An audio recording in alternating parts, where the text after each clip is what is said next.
Hey everybody, welcome to etrailer.com. I'm Bobby, and today we're taking a look at the Swagman XC2 here on the back of our 2020 Ford Explorer.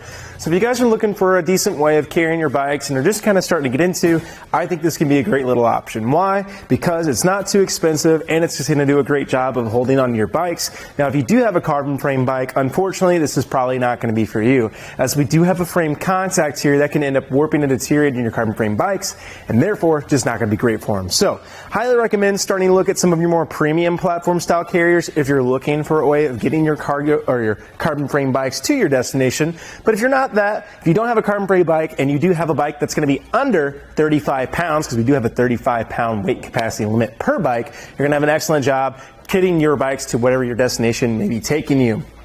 So we do have this center frame here. One thing that's really nice about it though, it is very versatile. You can see this guy can go really, really low here. And at the very bottom, we don't have any contact here. So we are going to be locked in to right about there when we are going down on it. Now you guys have the shorter arm here as well. So if you did have a very small bike, maybe a step-through bike that's really low, don't worry, you can go ahead, change those arms around and grab onto almost any bike you throw on here, as long as we're staying within that weight capacity limit, of course.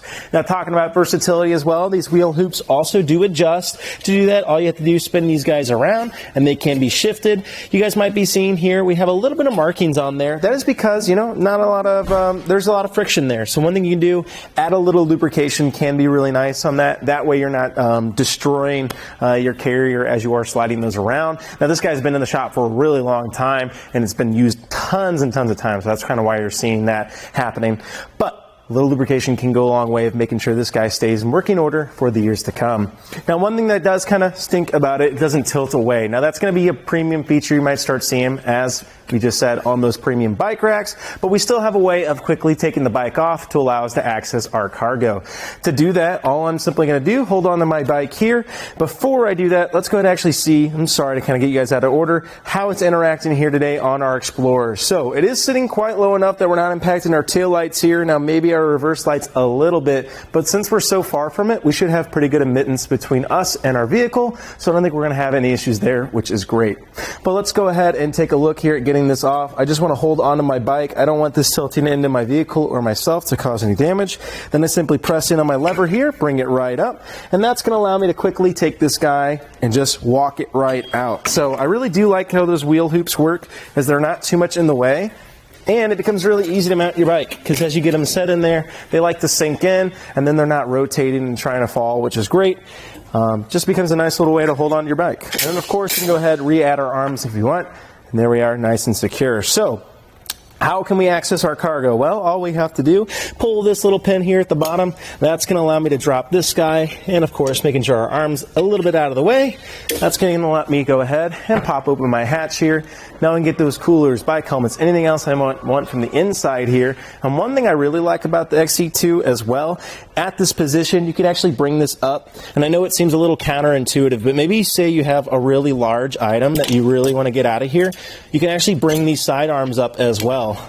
And that allows you to have this full access here and walk right up and grab anything you might need. So that's something that's really cool, and something that's kind of unique about it, which is really nice. Now obviously that positioning leads you to some issues, because you have to bring this back down. But one thing that's really nice about it, right, that takes almost no time at all to actually pop off from there, which is great. These guys are a little ring, so this normally doesn't come undone. It's just like a key ring. To reinsert that, all you have to do, walk it through just like you would a key, and there we are, nice and installed again. So sorry about that.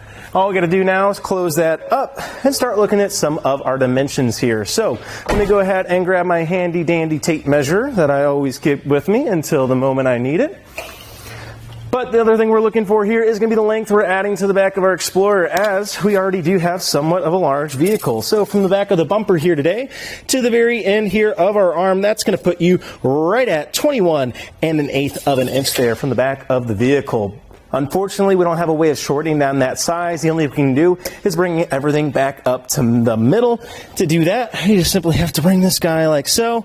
But before I bring up my arms, I want to go ahead and give us a clearance check here.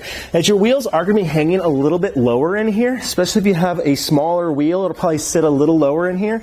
Let's go ahead and grab this clearance. So from the ground to the very end, that's putting you at 19 inches to the bottom of the wheel hoop. Now keep in mind, you might have a little bit more dip there depending on where your wheel wheels sit. So definitely keep that in mind as you are going forward. I like to go ahead and bring this up into this position as well when I'm not fully utilizing it. Just kind of gives it a little better of a look too, and you're not having these guys kind of bouncing around. You can go ahead and bring them up and secure them. And in this position too, you guys can see how small this guy gets. It's awesome. And one last step you can even do is when you take this out of your hitch, you can actually take this shank off, and this makes it really, really easy to store. So if you guys don't have a lot of room somewhere, this becomes excellent to really become modular and compact and won't take up any room at all. And with it being so lightweight, it's really, really easy to take off, which I do love to see. But let's go ahead now and start looking here on the inside. We do have an 1.25" receiver shank here today, but we also have a 2-inch sleeve converter, allowing us to utilize our 2-inch hitches. That becomes really nice. Maybe you have other vehicles in the family. Really, really easy to throw this guy around and get him on a host of different vehicles. You are seeing a threaded anti-rattle hitch bolt on the inside. Now those guys are very standard across the industry, but you still love to see them. They're going to take all that shake and the play out, making for a nicer, smoother ride for you, yourself, and your bikes. And as you guys can see, it's shaking the entirety of the Explorer. That means we're taking all that play out and really not going to be feeling it that much. Now, the XC2 does move a little bit in this position. That's probably one thing that might be annoying. Honestly, I might grab like a cam buckle system to really tighten this together when it's not fully in use. But again, I think a lot of us are going to be taking this off because it's so light and so modular. It takes no time at all to do that. Now, one thing I might say to this as well is grabbing yourself a cable lock system and a hitch lock system, as there's really no way to go ahead and start securing everything on here. Now, if you're not quite locked in the Swagman XC2, there is the Kurt platform style racks out there that are pretty similar to this model. I think some of them actually have a tilting capability, so that can be great as well. But highly recommend perusing a little bit on etrailer.com if you guys want.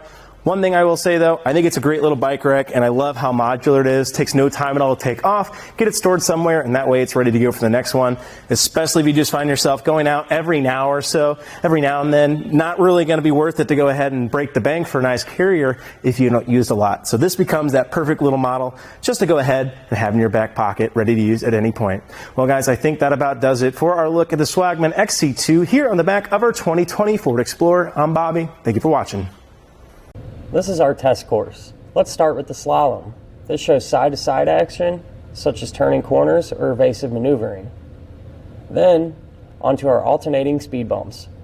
This shows twisting action, such as hitting curbs, potholes, road debris, or even uneven pavement. Last of all, the solid speed bumps. This shows up and down action, such as driving through a parking lot or parking garage, or driving in and out of a driveway.